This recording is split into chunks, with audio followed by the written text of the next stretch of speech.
Mr. Love, Earl Love.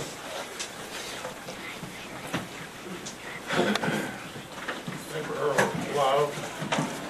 I live in Shawnee, Kansas. And you ask why I'm up here.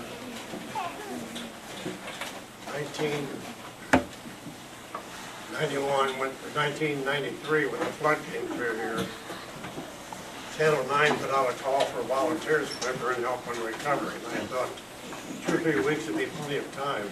I spent 13 months up here. We built the school and everything else. 1945, I was 18 years old. If you was a senior in high school, they let you finish school and then they drafted you. So I was drafted in 1945, and the war was over in latter part of 1945. So I got sent overseas for occupational duty. I went to Shanghai, China, and sent back to Seoul, Korea.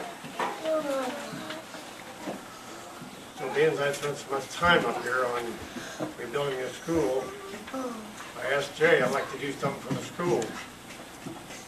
I had lost my wife in 1991. And I still had some insurance money left from her estate, so I asked Jay to give me some ideas. He gave me 2 or 3 ideas, and one of them was a new sign for the school. And I thought that's something I'd like to do for the school, something that would last for a while. So the sign you see out there is the one I bought for my wife's estate. And ground to be part of Missouri City.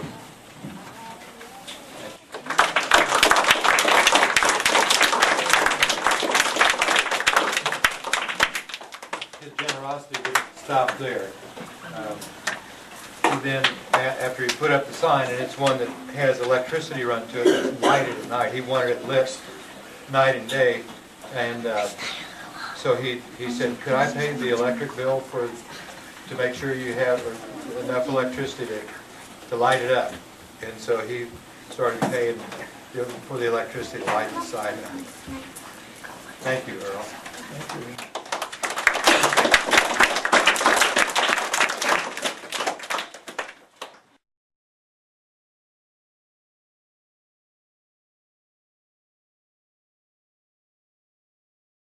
Mr. Hunter from Liberty, Ira Hunter,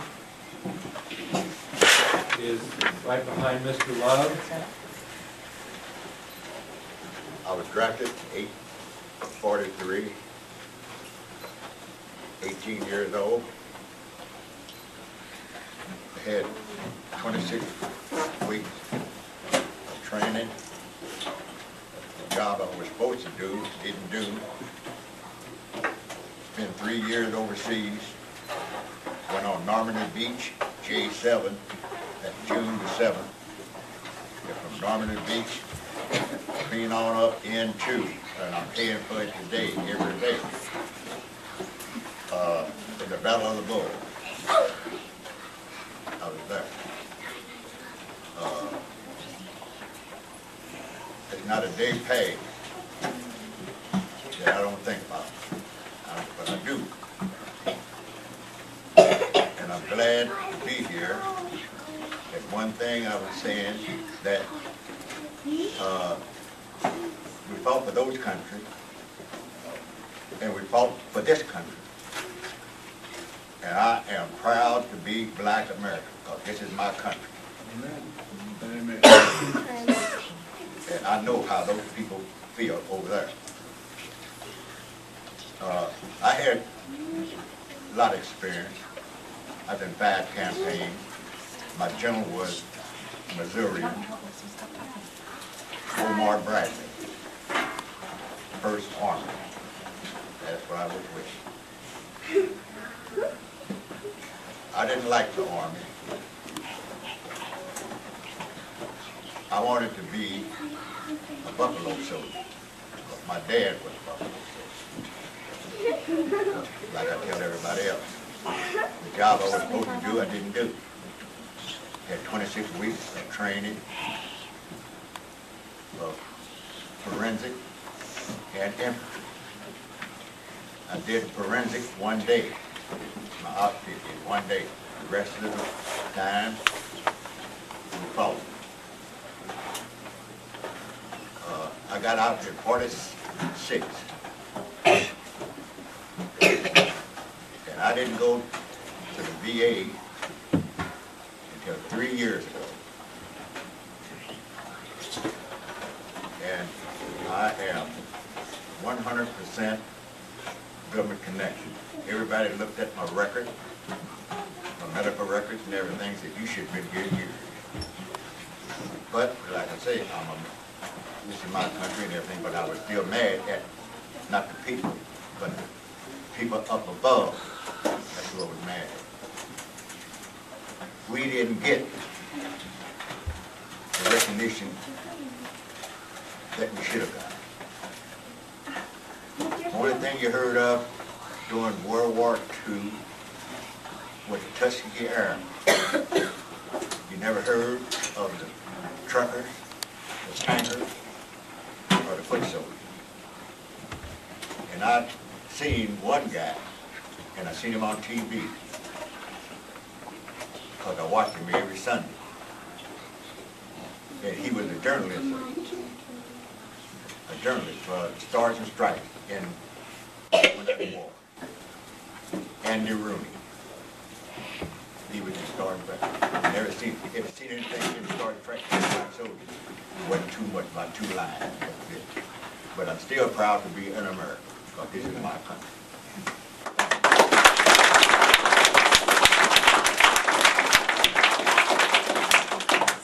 Mr. Hunter, you didn't mention, maybe you don't want to, but if you would, I appreciate it, the awards that you were given as a result of your campaign, among the City Balls. What you wear on your chest. The awards that you know. Oh, I have 5 Bronze Stars. And got medal for going on the Battle of the Bulge. I belong to the Battle of the Bulge Club, which is headquarters is in Virginia. And I did have the honor of going on the honor flight to Washington, D.C. 2 years ago. Thank you. I just wanted to get that 5 Bronze Stars in there.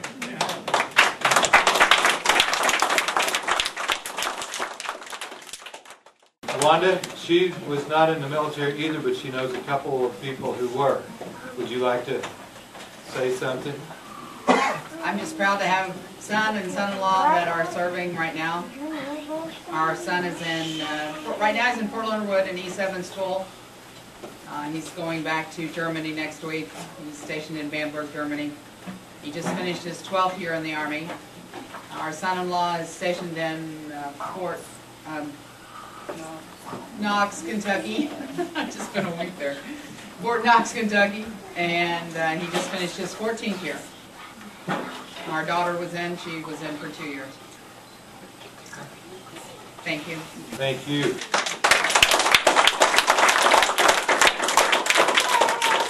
That's something to say that you're an E7. It's a big deal, isn't it? That means he's way, way, way up there. And he was right here, Jeremy, playing basketball just like some of you do. It seems like not that long ago. Bob was in Korea, Mr. Covey, for those children who, you know Cheyenne, this is her grandfather, and he was in the Korean War. He's also on our school board, and appreciate your service, everything that you do. That's right.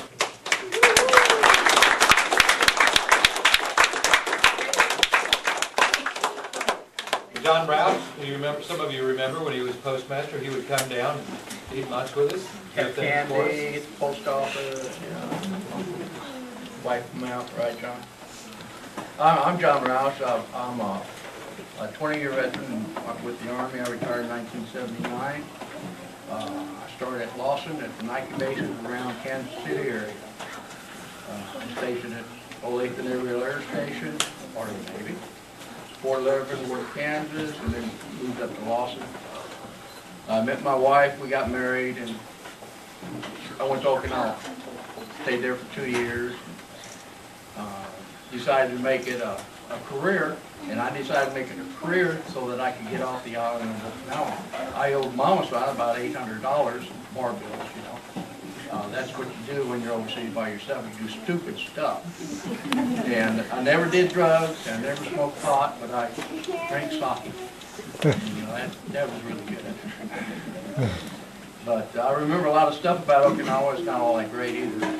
But it cost $1.18 to go from one side of the island to the other side of the island, which is where I was stationed on top of a hill facing China. And we had missiles. I don't know if any of you all are familiar with the Nike Hercules system, which is a missile as big as this room. And we'd have our exercises, bring the missiles up to the top, and they really looked impressive.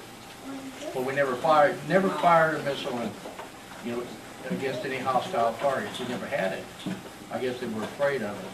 But we go down to like Fort Bliss, Texas, or down to Crete, we'll go over Europe, and do our little exercises firing the missiles. And it's an impressive sight to see them go. But again, too, they left. You know, the Army decided that the missiles were outdated. But if we would have had them in New York, Newark, New Jersey, New York, and Massachusetts, and Connecticut, and Pennsylvania, we wouldn't have had that stuff going into the buildings, you know, because we could have shot them down. Could have. Would have. And that'd been pretty dramatic. But we were prepared, you know, and they say, you know, like you all have said, preparedness is what we're the name of the game. We don't want to go into an area and you know, wipe out 500-600 people. That's not what we want to do. We want to try to prevent. But lots of times when we prevent something, like ending the war, you know, World War II in Japan with the atomic bomb, it prevented more death and destruction. The Japanese were great fighters, and most of you all know that. I enjoyed all the time that I was in the service. I retired as an E7. I got a couple medals, you know, but I enjoyed my tour of duty. I was in from the beginning of Vietnam, the actual beginning of Vietnam to the end of Vietnam, and was never called. You know, some go, some don't, and I just happen to be ones that don't. But it doesn't mean that I didn't want to go. It just wasn't in the book. And I was in air defense all my life, really. All 20 years of it in air defense. We had missile sites. We went to Germany on a missile site, Italy on a missile site, Okinawa we had missile sites, Korea we had missile sites, and that's you know, basically what I did. And I got out, took the civil service test, and joined the post office. Been 25 years in Excelsior as a clerk, and then moved up to Camden as postmaster, and then down here to Missouri City. And you know, this is a great little town. You guys are proud of this town, and I am too. I was a little part of it. I've seen some of these kids, you know, John running around needing a ride to school whenever I come to work, and he usually, when I got to the post office, he would be there. You know, he would be walking down the street, and rainy weather, cold weather, you know, I would give him a ride down there. So he's a good kid. All these guys are good. But anyhow, I enjoyed it, and I really appreciate the veterans that we have here, and it's been an enlightening time. I salute you. Thank you, John.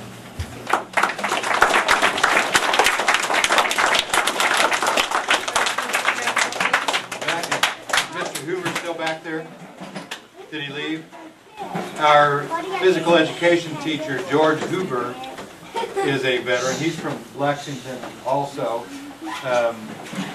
where Mr. Hunter is from. And George was a between the wars veteran, I think, also, and I believe served in the South Pacific. I wish he was here to tell his story.